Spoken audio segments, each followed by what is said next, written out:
las relacionadas con, pues sí, con lo esencial, con lo que tiene que ver más con la supervivencia de una sociedad. Y en ese sentido vemos, por ejemplo, el yacimiento de la Cabilda, que una aldea visigoda de hace 1300 años, que obviamente vivían de lo que les daba el medio.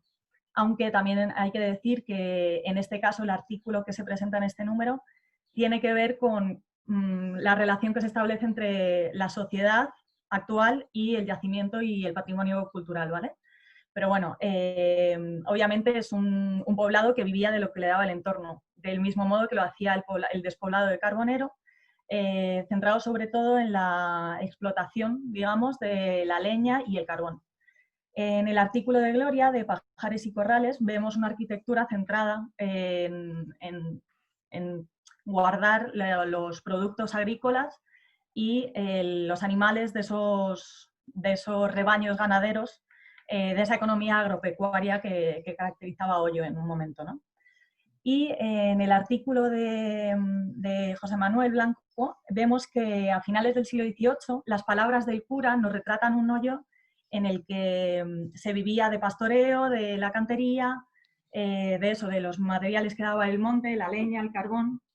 Entonces vemos esa economía más basada en lo esencial. Y bueno, como nos va a contar hoy Isabel, en todos los momentos siempre va a haber gente que se aproveche de cualquier circunstancia. Y en este sentido, Isabel nos hablará hoy del bandolerismo en Hoyo y Torrelodones a principios del siglo XIX.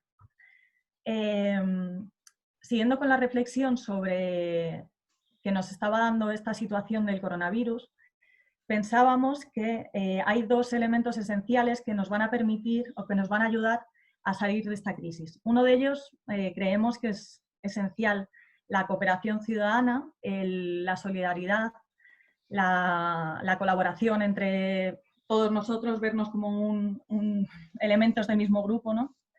Y otro de los elementos que nos va a permitir salir es el conocimiento científico. La ciencia va a tener muchísimo que decir, sobre todo en esta crisis, dadas sus propias características. En este sentido, tenemos 3 artículos más relacionados con ese conocimiento científico sobre el entorno de Hoyo y su sierra. Y hoy Hortensia nos va a presentar un artículo centrado en la figura de José Muñoz del Castillo, que fue pionero en los estudios de radiactividad en España y que le trajeron a Hoyo. Y de hecho, bueno, ahora nos contará ella, no adelanto más cosas. Y bueno, hay otros artículos también relacionados con esa parte de conocimiento más científico, uno sobre el patrimonio mineralógico, en el que nos asomamos a las minas y afloramientos de minerales en Hoyo.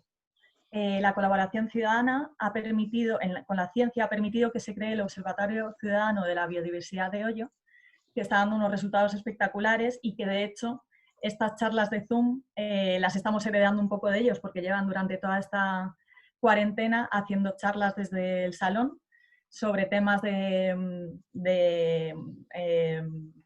patrimonio, geología y flora, un montón de cosas sobre la sierra, ¿vale?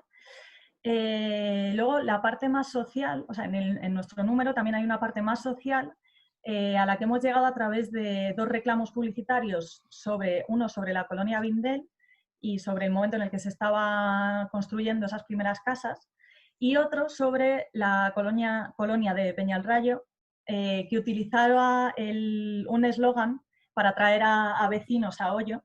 El eslogan es Hoyo de Manzanares, salud, agua y mus. Y estas crónicas sociales las cerramos con el artículo de Gonzalo sobre el juego del chito, que es un juego que tiene referencias desde hace siglos y que en Hoyo sigue vivo hoy en día. El número de la revista lo abrimos, el primer artículo, lo hemos querido dedicar a nuestros predecesores, a una primera revista que se hizo en Hoyo, que se llamaba La Voz de Hoyo, que se publicó entre 1980 y 1981, y en ese sentido somos un poco herederos. Aquí estamos nosotros escribiendo otra vez sobre Hoyo.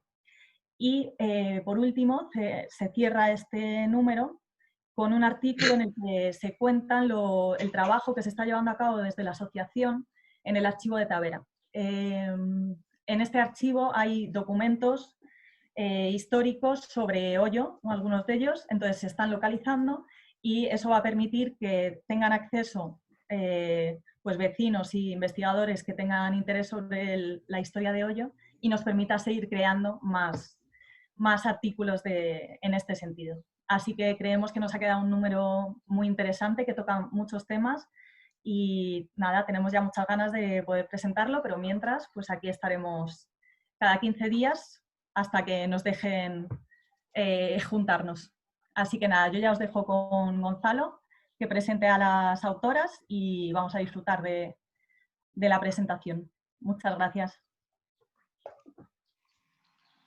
Buenas tardes a todos. Muchas gracias, Lucía, y a todos por asistir.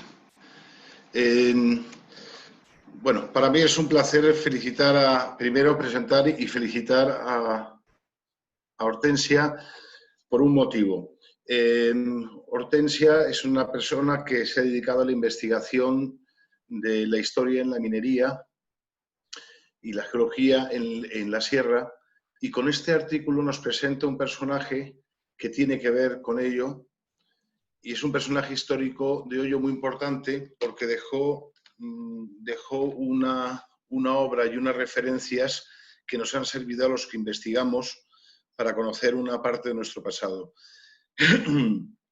Pero es que además, con esta presentación, que Hortensia la baraja en dos, se centra en la figura de José Muñoz de Esto del Castillo, pero también en sus investigaciones y su efecto en Hoyo, lo que nos trae es una primera biografía que puede ser el que queremos que sea, de hecho, que sea el inicio de artículos biográficos sobre personajes vinculados a Hoyo.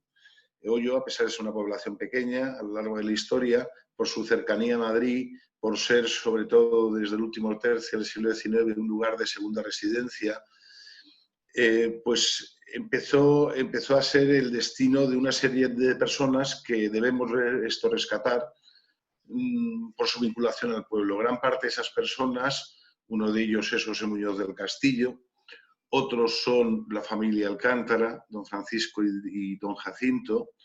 De hecho, tenemos en la portada una suerte de homenaje a su figura porque es una cerámica de un autor, de un ceramista, alumno de ellos, Ruiz Jiménez. Tenemos una serie de personajes que tenemos que ir rescatando poco a poco y en una labor investigadora y biográfica. Y esto es una suerte de camino abierto por Hortensia que le agradecemos, y además, no sé si lo ha hecho con esa intención, desde luego con esa intención lo vamos a tomar. Además, desde luego es un personaje muy acertado para empezar con una vía de biografías. Luego, en cuanto a la redactividad, pues la redactividad o la geología en Hoyo es muy, muy importante. La Sierra de Hoyo es una sierra pétrea, es una sierra que tiene muchísimo interés para los geólogos, para los investigadores de la naturaleza, por los restos históricos que ha dejado, por la cantidad de minas que ha habido, la búsqueda de minerales, de explotaciones, quizás muchos infructuosos o no suficientes para explotarse durante el tiempo, pero que han dejado un gran rastro, no solo en el monte, por los restos abandonados, sino también de documental. Y es una fuente también de investigación muy, muy interesante. Aunque ahora se plantee sobre la figura de una persona, es también un campo de acción. En este número, además, recogemos varios artículos donde este tema se recoge y donde creo que no abandonaremos nunca porque hay muchísima documentación que rastrear.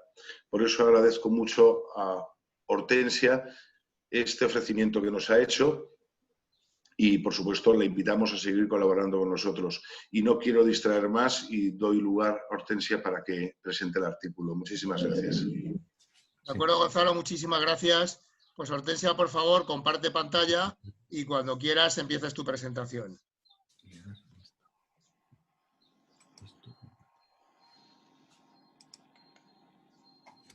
A ver, ¿qué hago? Ya se ve Hortensia, perfectamente. Bien.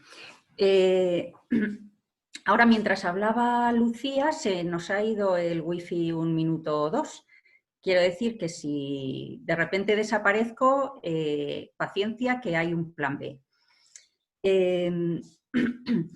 Primero voy a hacer una aclaración porque han salido mis apellidos equivocados. En los anuncios salía Hortensia Rubio Chamorro, no, es Hortensia Chamorro Villanueva. Una vez dicho esto, quiero agradecer a la asociación El Ponderal la oportunidad de publicar en la revista y de presentar hoy el trabajo. Dicen que un libro te lleva a otro libro. Me pasa algo parecido con las investigaciones que hizo Muñoz del Castillo. A partir de la publicación del libro sobre la mina Antigua Pilar de Colmenarejo, junto a Carlos González Amezúa y Luis Jordá, en 2014 puedo decir que un artículo me lleva a otro artículo. En 2017, El manantial Los Barrancos en Valdemorillo, con Aday López y Manuel García. A ver un momento. En 2019, Los minerales radiactivos del Espinar. Y el último hasta ahora es el que ahora estoy presentando. En este artículo es en el que más he profundizado en la figura de Muñoz del Castillo y en el laboratorio de radiactividad que fundó.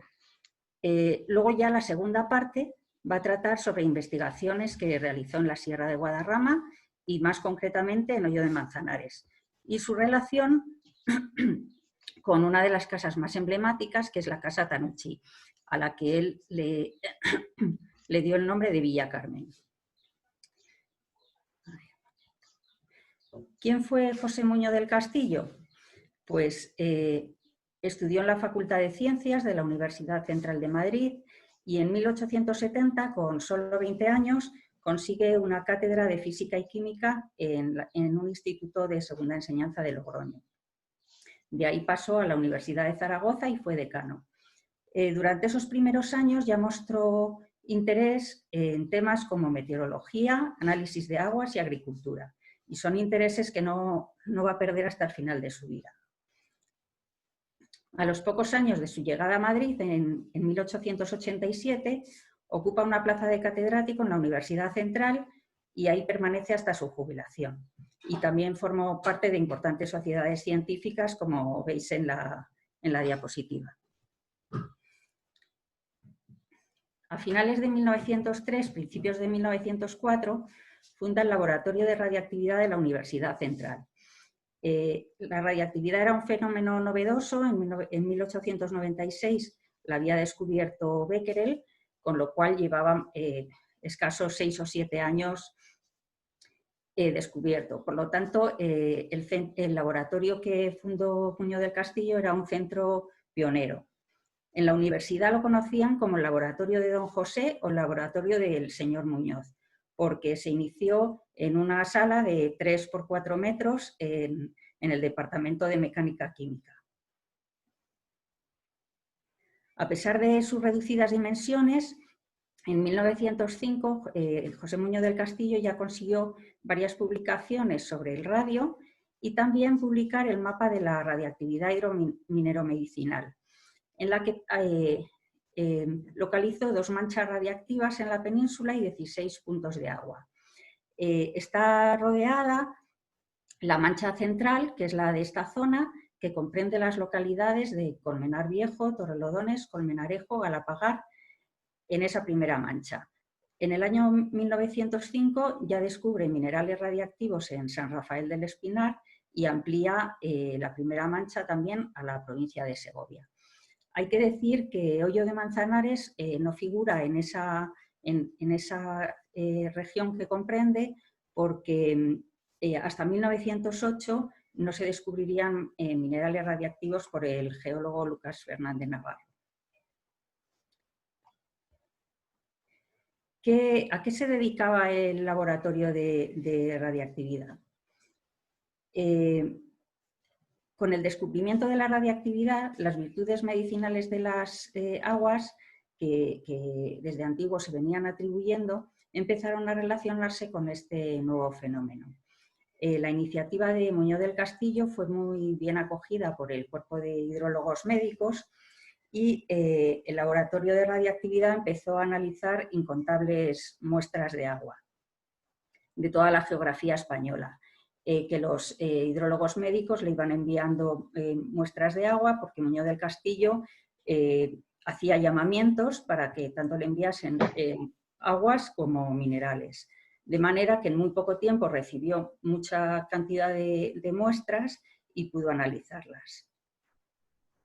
Tenemos de varias provincias españolas en estos anuncios.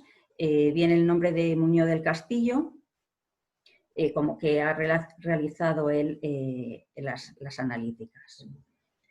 En esta primera etapa del laboratorio de radiactividad se dedicó principalmente a investigación de la radiactividad en aguas y minerales para aplicaciones médicas. Poco a poco iba ganando espacios dentro de la universidad y en 1909 consigue presupuesto para un boletín. El boletín es muy importante porque los archivos del laboratorio de radiactividad se perdieron y gracias a este boletín se puede conocer los inicios de la radiactividad en España. En 1911 el laboratorio es ascendido a la categoría de instituto y en 1912 pasa a ocupar un edificio de 3 plantas en el recinto de la universidad con entrada por la calle Amaniel. Ya tiene distintas secciones con sus correspondientes laboratorios.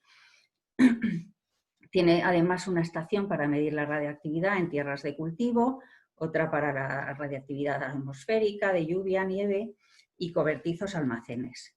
Llegó a contar con 2 emanatorios que se utilizaban para el uso terapéutico de las emanaciones radiactivas y campo de ensayos.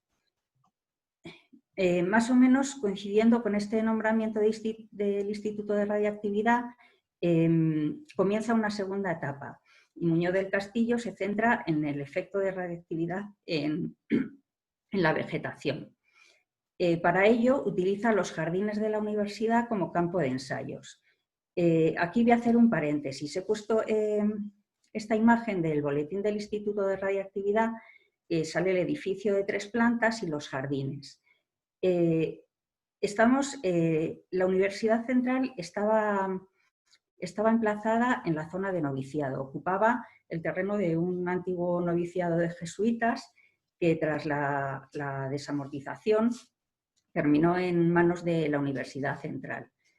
En lo que queda de estos jardines, actualmente se encuentra uno de los árboles catalogados por la Comunidad de Madrid como árbol singular.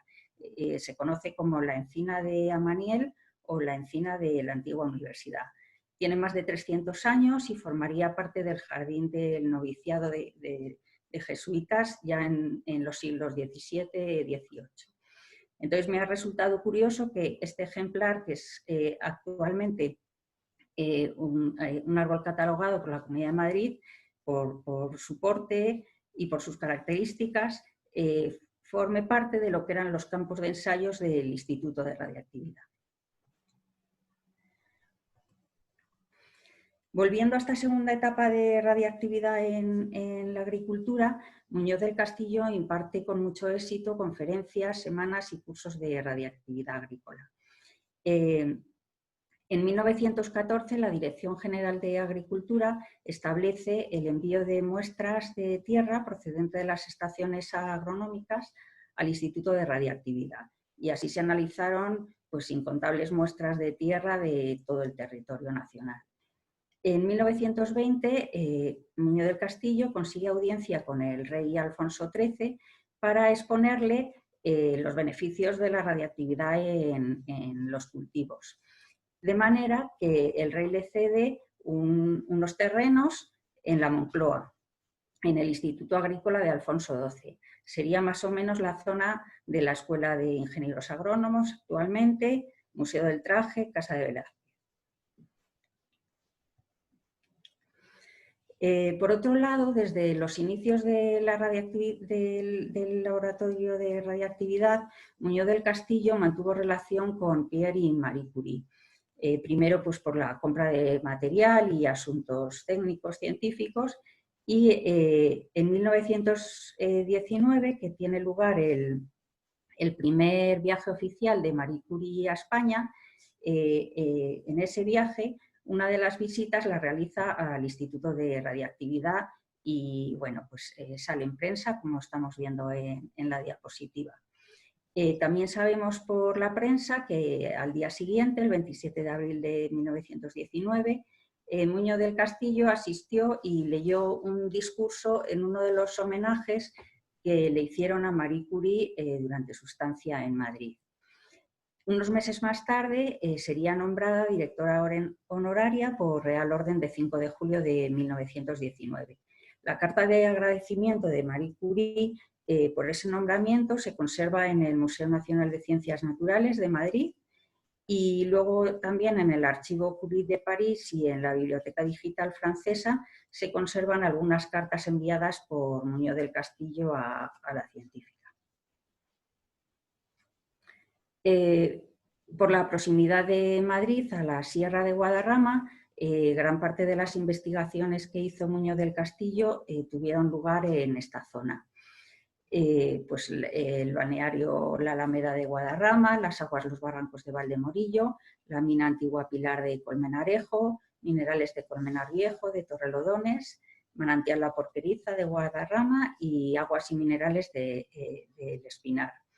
En cuanto a estos últimos, él los descubrió junto al profesor Retamal Martín en 1905 y impulsó la creación de la Sociedad Española del Radio y sus aplicaciones, que tenía un establecimiento radioterápico en Madrid, en la calle Infantas, y utilizaban los minerales de San Rafael para aplicar en inhalaciones, pulverizaciones y aguas para bebida. Además, allí en el Espinar, Muñoz del Castillo encontró en el Monte Lagasca lo que creía que era un nuevo mineral y lo llamó guadarramita. Se le atribuían propiedades analgésicas y también se aplicaban en el establecimiento radioterápico de la calle Infantas. Y bueno, digo posible mineral porque luego se demostró que era una variedad de otro mineral ya conocido, que es la ilmenita. A la derecha hay un croquis de situación de la zona de estudio en la Sierra de Guadarrama en una de sus publicaciones, en la que relaciona la presencia de las aguas radiactivas con la cercanía de yacimientos minerales radiactivos. Esta es la portada de la publicación del croquis anterior. Y vemos en la parte de la izquierda como uno de los llamamientos que él hacía con mucha frecuencia para que le enviasen muestras y él analizarlas gratuitamente. Aquí tenemos 3 recortes de las investigaciones que hizo en la Sierra madrileña. La de arriba a la izquierda es un recorte de la revista Minera, que publicó 2 artículos en 1905 sobre la mina antigua Pilar de Colmenarejo. Él descubrió que había minerales radiactivos allí haciendo una de sus expediciones por Torrelodones y visitó la fundición de minerales que está junto al río Guadarrama, que aunque ya pertenece a Galapagar, y encontró allí minerales radiactivos. Le dijeron que eran de la mina de Colmenarejo y ya fue allí a por ellos. El de arriba a la derecha es referente al descubrimiento que hizo de minerales radiactivos en San Rafael del Espinar. Eso le llevó a presentar un trabajo en 1905 en el Congreso Internacional de Radiología en Bélgica. Y el de abajo es un anuncio del balneario de la Alameda en el que figura que el análisis lo ha realizado desde la Facultad de Ciencias José Muñoz del Castillo.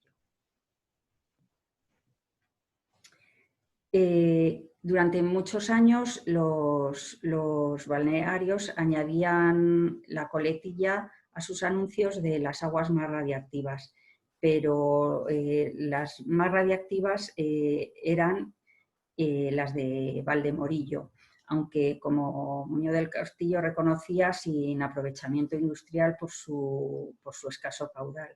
A modo de comparativa, aunque la unidad de medida que antes usaban ya no se usa, voltios hora litro, las aguas de Valdemorillo dieron resultados de 50.000, las de Lérez en Pontevedra 10.000 y las de la Alameda de Guadarrama 2.184. ¿Por qué Muñoz del Castillo eligió Hoyo de Manzanares como segunda residencia? Pues de entre todos los municipios que visitó durante sus investigaciones, decidió comprar un terreno en Hoyo de Manzanares, probablemente por la fama que tenía de lugar saludable, con baja mortalidad infantil y adulta y larga longevidad. Además, eso le impulsó a hacer un estudio radiactivo a ver si se debía a las características radiactivas del término. Analizó las aguas y llegó a los resultados que las de la Mariquina y la Reina, las fuentes La Mariquina y la Reina, eran las que presentaban mayor radiactividad. Sobre todo la Reina, que está en un paraje muy utilizado, estaba en un paraje muy utilizado por cazadores. Del Barranco del Cura y Linar de los Fresnos, dijo que el agua de ambos embotellada asemeja algo a la leche. Me imagino que sería por pues, la turbidez o la coloración que daban una vez embotelladas. De la fuente pública y fuente de la Paloma, decía que tenían una potabilidad absoluta y ejemplar, y de la Hontanilla y de la Iglesia o Frontón decía que estaban en pésimas condiciones porque entraba agua de lluvia y que la corporación municipal debía poner remedio a eso. Además, analizó la radiactividad del suelo, del aire, y concluye que Hoyo de Manzanares es un sanatorio natural de primer orden debido al beneficio de la radiactividad. Y leo textualmente: capaz de sobreponerse a la falta total de higiene pública y a lo rudimentario de la higiene privada en que allí se vive. En esos momentos la población de Hoyos oscilaría entre 400 habitantes o algo así. En 1916 compra un terreno a Paula Blasco Martín. Según palabras de Muñoz del Castillo, era un terreno con aspecto de charca, salpicada de juncos, que se secaba en verano. Al poco tiempo, los representantes del ayuntamiento se reúnen para regularizar las líneas de fachada, y Muñoz del Castillo también pide permiso para construir un pozo negro. En 1917 pide permiso para poner árboles y hermosear la plaza de Hontanilla, con la condición que el ayuntamiento se comprometa a su conservación. El ayuntamiento accede y además decide darle las gracias por las ventajas que reporta hermoseando y higienizando la población, comprometiéndose el ayuntamiento a prohibir todo cuanto se oponga a este resultado. La casa debió terminar de construirse en 1919, que es la fecha que consta en la reja de la terraza. A partir de ese momento, el tono entre Muñoz del Castillo y el ayuntamiento da un giro. En el archivo municipal de Hoyo, allí en los libros de entrada y salida, un montón de apuntes referentes a Muñoz del Castillo y los problemas que tuvo con el ayuntamiento. Sobre todo por el desagüe del Pozo Negro. No es hasta mayo de 1921 cuando se formaliza la escritura de declaración de obra nueva, que aporta datos muy interesantes. Estos datos me los ha facilitado Blanca Di Marcantonio, es una de las actuales propietarias de Casa Tanucci, y entre los datos interesantes dice que la distribución original de la vivienda sería planta inferior con 2 laboratorios, cocina y carbonera, y planta superior con recibidor, comedor, gabinete, dormitorios y servicios de higiene. Muñoz del Castillo se jubiló en 1920 y en 1922 solicita marca de fábrica para distinguir aguas naturales y minerales. En esta diapositiva tenemos las dos versiones del problema que tenía Muñoz del Castillo con el ayuntamiento.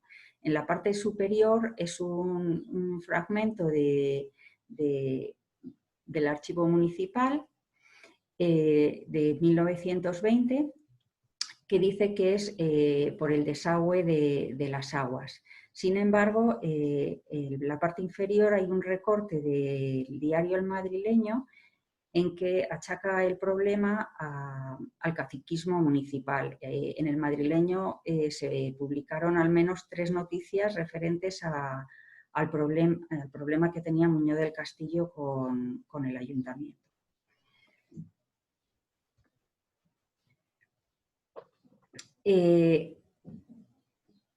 Hubo 2 arquitectos en Villa Carmen. El primero fue Julio Cuillán, que parece ser que murió repentinamente, y entonces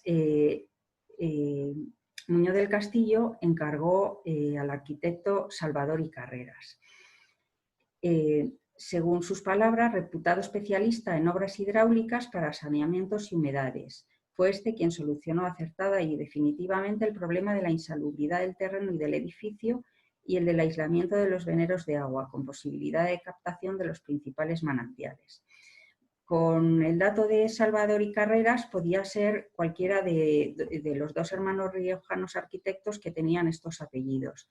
El hecho de que uno de los principales manantiales de Villa Carmen se llamase San Amós indica que sería Amós Salvador y Carreras probablemente el segundo arquitecto que se incorporó, porque también uno de los otros manantiales, por ejemplo el encauzamiento Virgen del Carmen, sería en honor a la primera mujer de Muñoz del Castillo, que murió en 1908, y el pozo de la Cocina o de San José pues, coincide con el nombre de Muñoz del Castillo. Este arquitecto, Amós Salvador y Carreras, hizo una obra muy conocida, que por eso he puesto esa página de La Esfera. Hizo una obra muy conocida en Madrid, que fue la fábrica de la perfumería Gal, ya desaparecida. Estaba en la zona de Moncloa, donde actualmente se ubica el actual edificio Galasia. En las calles Fernando el Católico, Fernández de los Ríos y Isaac Peral, pues por esa zona.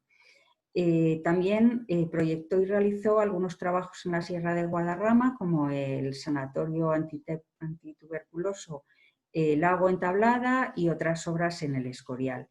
No tengo claro en qué momento se hizo cargo de la obra de Villa Carmen, si ya cuando se incorporó, cuando se había acabado la edificación y él solo se ocupó del desagüe de aguas, o si también se hizo cargo de parte de la edificación. Eso no he conseguido averiguarlo. Muñoz del Castillo indica la existencia de hasta 17 veneros radiactivos en la finca y por ello habla de la instalación de lo que denomina una estación hidrorrádica en Villa Carmen.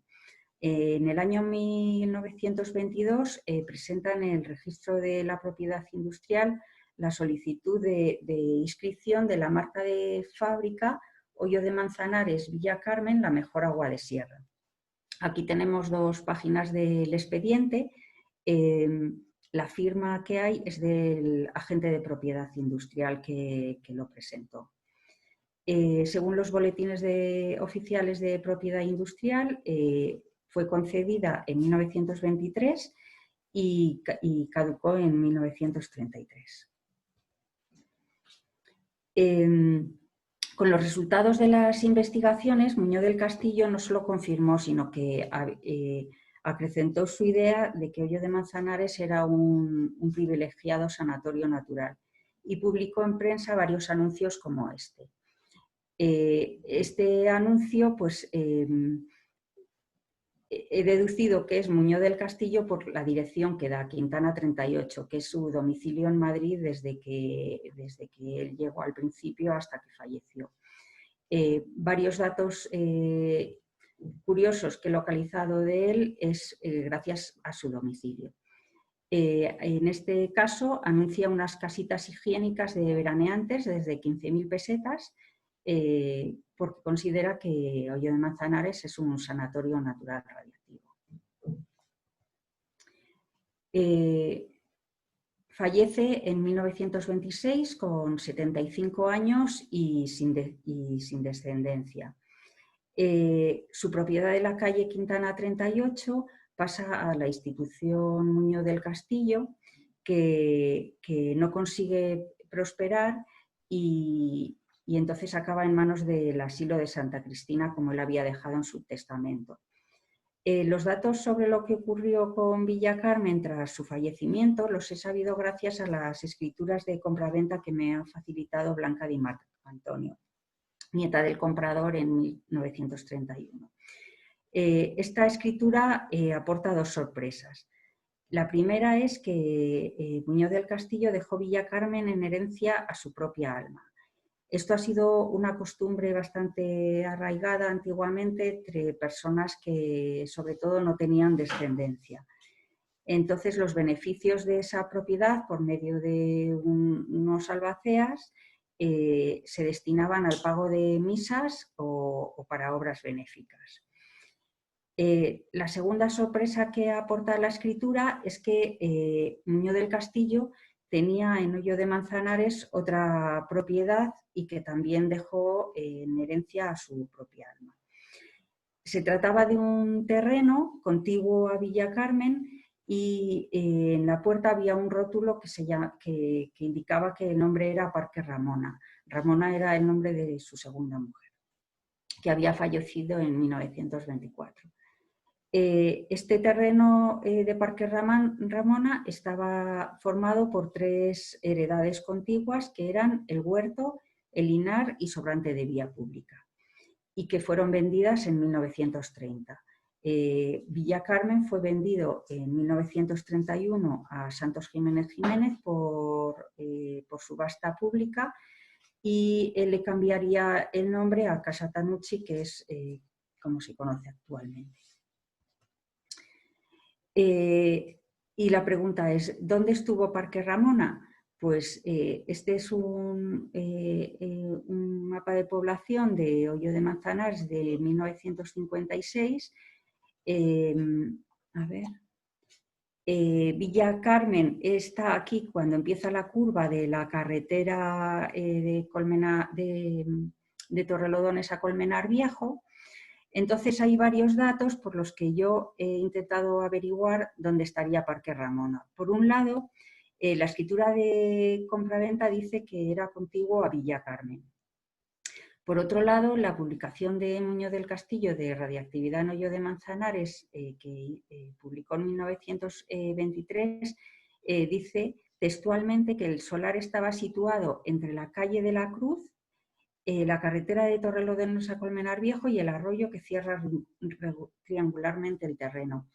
Como la calle de la Cruz es esta, y también me parece que esta, o por lo menos esto es la Plaza de la Cruz, pues yo en un primer momento pensé que Parque Ramona pudo ser esto.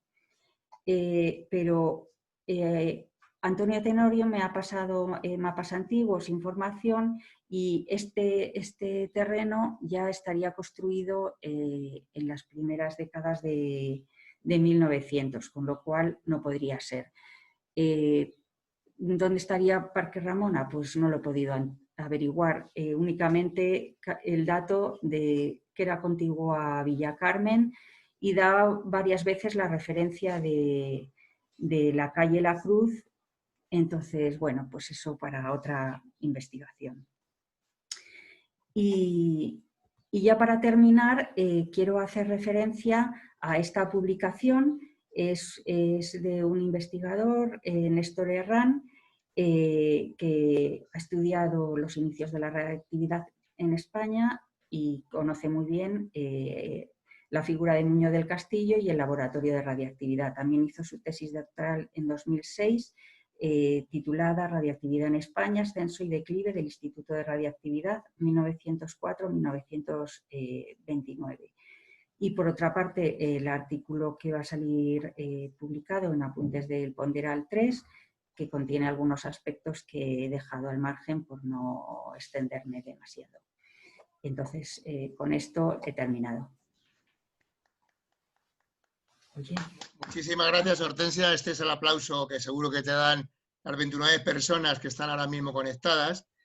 Me ha parecido interesantísimo, documentadísimo, como todo lo que tú haces. Entonces, nada, pues muchísimas gracias, Hortensia. Lo leeremos con muchísimo gusto y encantados de tener a gente que se documenta tan bien y que escribe tan bien. Muchísimas gracias, Hortensia. Gracias. Bueno, pues ahora, si queréis, podéis hacer alguna pregunta a través del chat. Me está diciendo Manuel que enhorabuena por la presentación. Y aquí Antón me pregunta, y os animo, si queréis alguno, no tenemos mucho tiempo, pero bueno, alguna pregunta más podríamos hacerle a través del chat y yo se la transmito a ella. Antón comenta que qué curioso que la radioactividad beneficiase a la salud, que en esa época se considerara algo salubre. ¿Qué puedes tú comentar al respecto?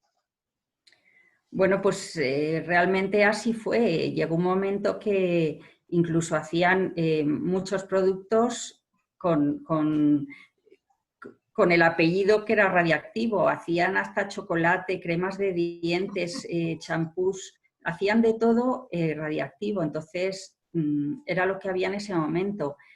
De hecho, ahora me gusta comentarlo, ¿no? Porque ahora es todo lo contrario. Yo no sé de radiactividad, con lo cual no puedo opinar, pero sí me resulta también curioso que en la página de balnearios de España sigue habiendo balnearios que sí que siguen ofertando las aguas radiactivas y lo ofertan en dosis muy controladas, pero que sigue existiendo algo.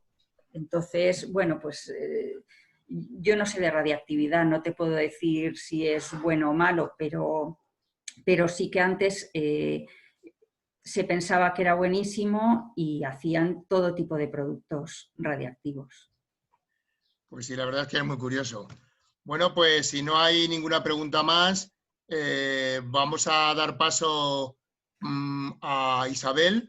Por favor, Hortensia, quita tu compartir pantalla. Y Isabel, ¿me oyes? Sí, ya estoy. A ver. Vale, pues fenomenal. Bueno, Hortensia, pues lo dicho, muchísimas gracias. Y ahora damos, mientras que Isabel intenta compartir pantalla, bueno, pues la voy a presentar yo y la voy a presentar con muchísimo gusto porque Isabel es compañera mía en la Sociedad Caminera del Real de Manzanares, de muchas historias. Hacemos la última el lunes, estuvimos guiando un rebaño desde Torre hasta el final, hasta la Casa de Pioneros Camineros, y pasamos un día muy agradable, la verdad, como tantos otros que hemos pasado en Camineros. Isabel es traductora de profesión, se llama Isabel Pérez Van Kappel. Creo que si me equivoco me corriges, Isabel, es tu madre la que es holandesa, ¿no? Sí, es mi madre. Oye, ¿se está viendo ya? Sí, perfectamente. Vale, perfectamente. Gracias. Vale, sí, Bueno, pues, mi madre es holandesa, sí. Su madre es holandesa y lleva, bueno, tú naciste aquí, ¿no? Sí, he nacido aquí, sí. Has nacido aquí, vive en Torrelodones, es la vicepresidenta de la Sociedad Caminera del Real de Manzanares, es una gran investigadora, ha dado varias conferencias, además en Hoyo, muchas de ellas, hemos contado con el placer de escucharla. Es la persona que yo creo que más sabe de Canto del Pico, que más sabe del Conde de las Almenas. Ha dado también una conferencia sobre el desarrollo urbano de Torrelodones, las granjas, y ahora nos va a presentar un artículo, su artículo que ha escrito para el Apuntes del Ponderal 3 sobre los bandoleros, que ya también nos dio esta conferencia en las de otoño, en el último año, pero ahora como digo, va a incluir su artículo en el Ponderal. Bueno, pues Isabel, muchísimas gracias y cuando quieras tienes la palabra. Vale, gracias José Luis y buenas tardes a todos. En primer lugar, yo quería agradecer la confianza y la generosidad del Ponderal, en primer lugar por ofrecerme la posibilidad de escribir un artículo para la revista. En segundo lugar, por considerarlo digno de aparecer en una revista como esta, ¿no?, de tanto nivel. Y en último lugar, por invitarme a hacer esta presentación. De verdad que es todo, lo considero todo un honor. Y bueno, muchas gracias también a todos los presentes por estar esta tarde calurosa, que parece casi ya verano más que primavera, y estar aquí escuchándome, aunque sea a la distancia, ¿no? Bien, empiezo. A ver. Ay, perdonad que tengo otro problema.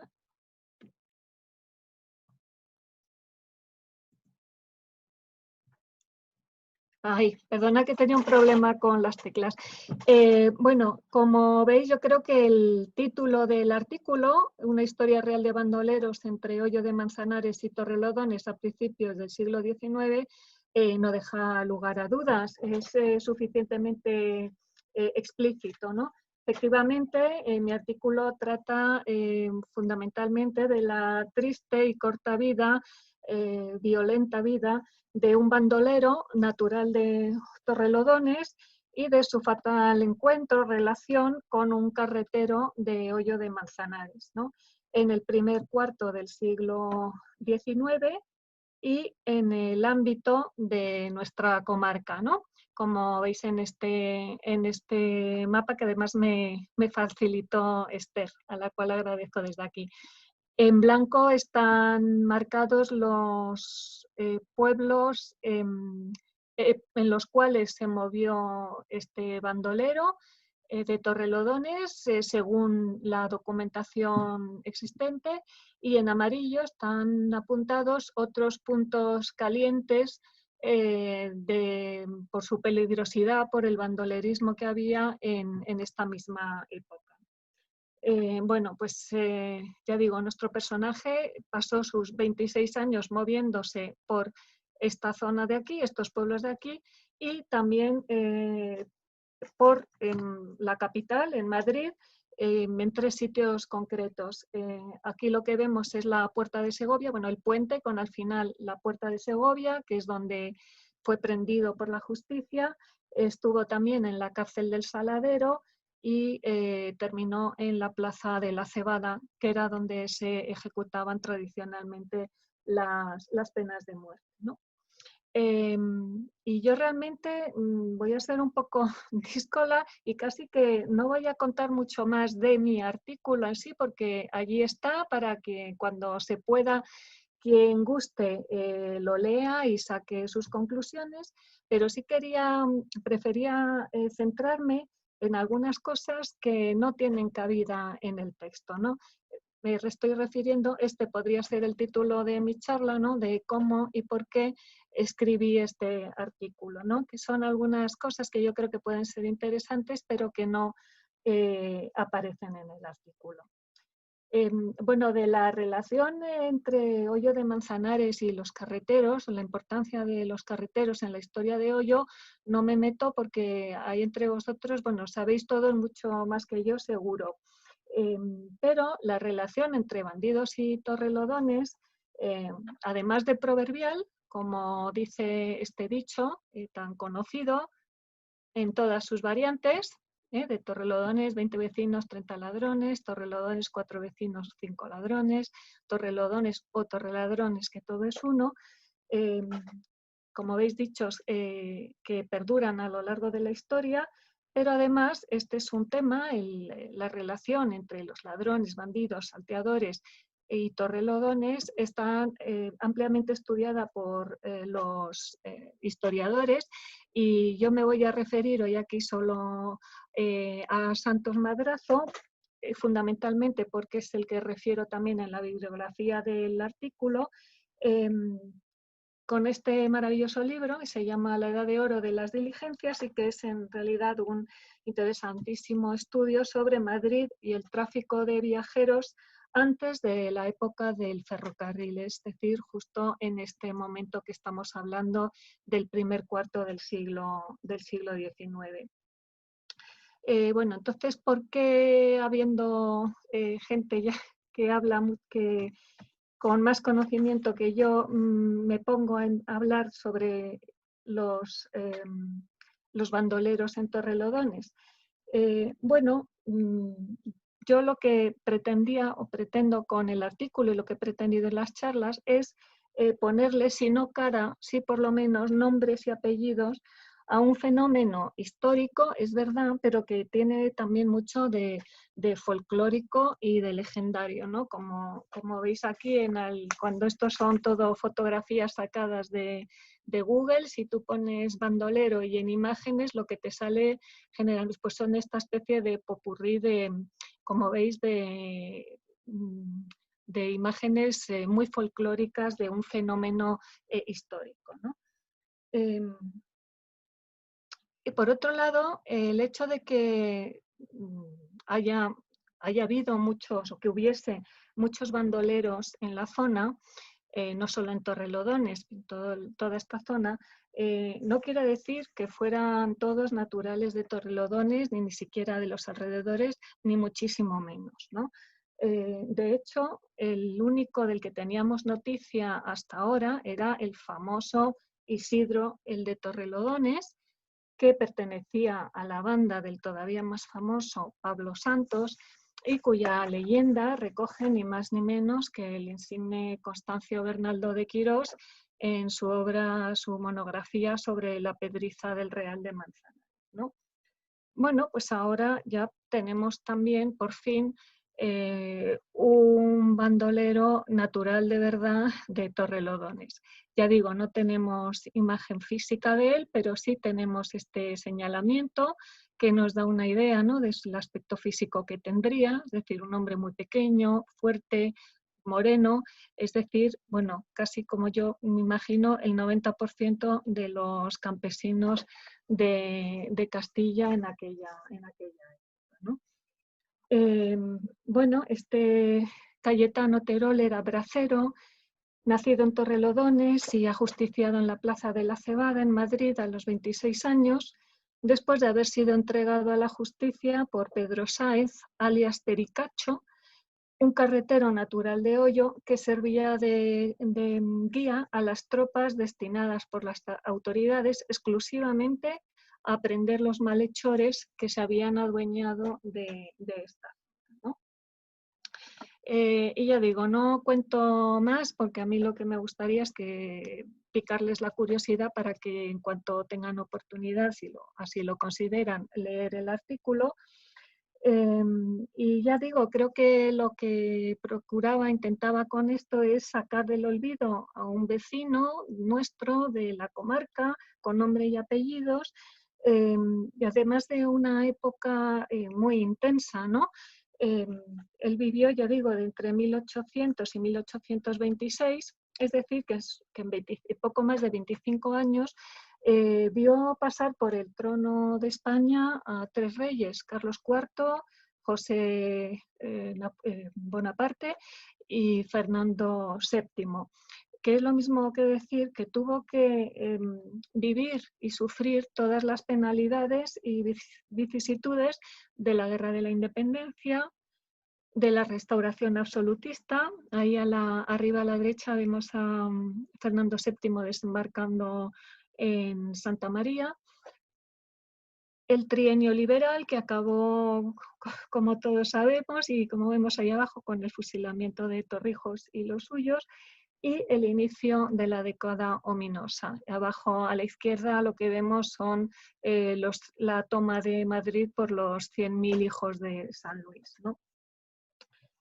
Así que bueno, yo lo que creo es que esta historia de una persona de carne y hueso de nuestra comarca, de nuestro municipio, en mi caso de Torrelodones, pues nos permite tener un pequeño, aunque sea un pequeñito vistazo de la historia de Torrelodones, de una época de la que en general sus vecinos saben muy poco, ¿no? Recordemos que el archivo municipal no conserva nada de esta época porque se ardió precisamente durante la invasión francesa.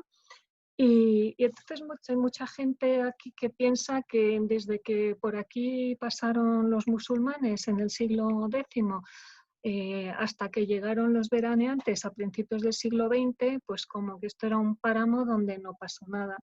Y han pasado muchas cosas como nos lo demuestra esta historia de este Cayetano Terol, ¿no? Bueno, y esto sería el porqué, ¿no? de contar esta historia. Ahora me gustaría hablar el cómo, porque podría parecer que me he inventado una novela. Bueno, no, esto no es así. Cayetano Terol existió de verdad, yo no me lo he inventado. Y llegué a él pues por una serie de carambolas, como suele suceder en la investigación, ¿no? Investigando sobre un tema muy amplio pues, para otras charlas, que es el tema de Torrelodones en la literatura, de cómo, por qué y cuándo aparece la palabra Torrelodones en la literatura, pues en la correspondiente al siglo XIX, entre las cosas curiosas e interesantes con las que me topé, hay un libro que me llamó mucho la atención, muy interesante, que es este de aquí, se llama Páginas de sangre, Historia del Saladero, por un tal Francisco Morales, y que es, en primer lugar, es un alegato contra la pena de muerte.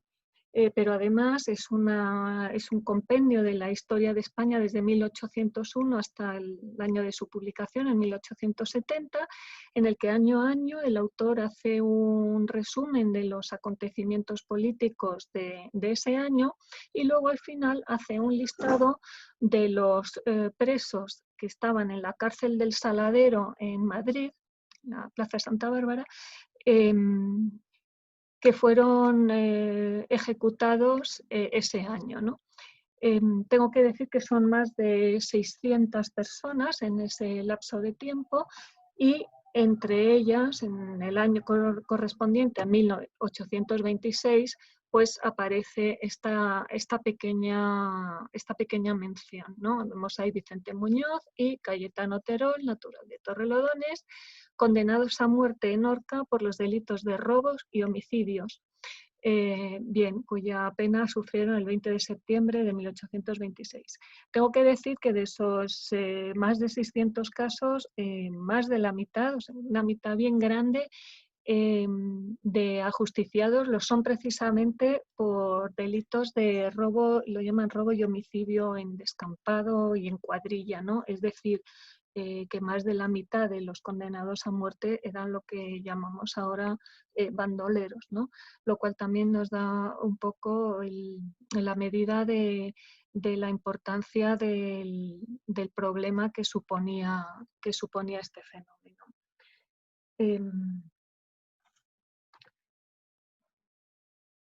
Bueno, cuando me encontré con este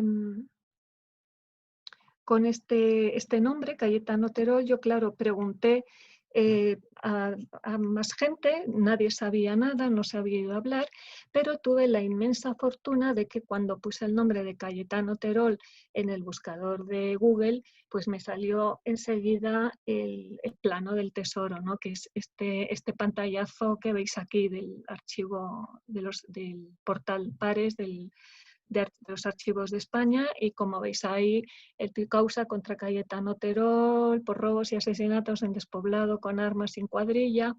Es decir, que existía este hombre y que además se conservaba la causa judicial, los documentos de la causa judicial que le habían llevado a la horca, ¿no? Y así que eso lo pude consultar en el Archivo Histórico Nacional y así conseguimos recuperar para para la historia del municipio, de la comarca, un personaje que estaba completamente perdido y olvidado, ¿no? No todos los bandoleros terminan siendo personajes de leyenda, ¿no? Bueno, yo espero que con esto les haya picado la curiosidad por leer el artículo y simplemente terminar, como ha dicho José Luis, este tema, aunque es verdad que es la primera vez que sale publicado en forma de artículo, ¿no? La historia de Cayetano Terol y Pericacho, el carretero. Ya he hablado de ellos en otras ocasiones. Una fue una conferencia de la Sociedad Caminera en la Casa de Cultura de Torrelodones, sobre salteadores, bandidos y bandoleros en Torrelodones, y otra fue una charla que me invitó José Luis precisamente en el ciclo de conferencias de otoño, me parece que las llamáis, ¿no?, en el Centro de Cultura. Y bueno, el texto de la intervención de la Casa de Cultura de Torrelodones está disponible en la página de la Sociedad Caminera, pero bueno, ahora ya también la van a poder leer ustedes en el artículo del Ponderal cuando salga. Y bueno, yo pues nada más que agradecerles su atención y bueno, si tienen alguna pregunta, pues ya cuando quieran la contesto si puedo y sé. Pues muchas gracias, Isabel. Por supuesto que has despertado nuestra curiosidad y como siempre es un placer escucharte y ver cómo te documentas y cómo lo cuentas. Así que muchísimas gracias. Tengo aquí una pregunta de Antón. Pregunta que si Pericacho, ¿hay algún rastro de su historia en Ollo? Pues mira, yo no lo sé, yo pregunté porque además yo sé que ahí en la asociación tenéis a alguien que andaba o ha estudiado los apodos del pueblo y yo le pregunté a Antonio si les sonaba de algo este nombre de Pericacho, este alias de Pericacho y no me supieron decir más, no lo sé, yo no lo he encontrado por otro sitio, no. Es una pena, pero no lo he encontrado. Bueno, nunca se sabe porque aparecerá por algún otro lado. Aquí tenemos la suerte en el Ponderal de contar con un montón de gente muy trabajadora y que consiguen por eso, un montón de cosas. Es posible que sí, que aparezca en algún otro documento, en algún otro momento, seguro, sí. Muy bien, pues si queréis hacer alguna pregunta, voy a un minutito para que escribáis en el chat y si no, pues vamos a dar por terminada esta primera jornada. Muchísimas gracias a Hortensia, muchísimas gracias a Isabel, a todos los que habéis estado al otro lado de las pantallas y bueno, comentaros que dentro de 2 semanas pues seguramente habrá otra presentación como hoy de otros 2 artículos y desearos a todos que os vaya lo mejor posible, ya cada día nos queda menos y una actividad como esta creo que es interesantísima.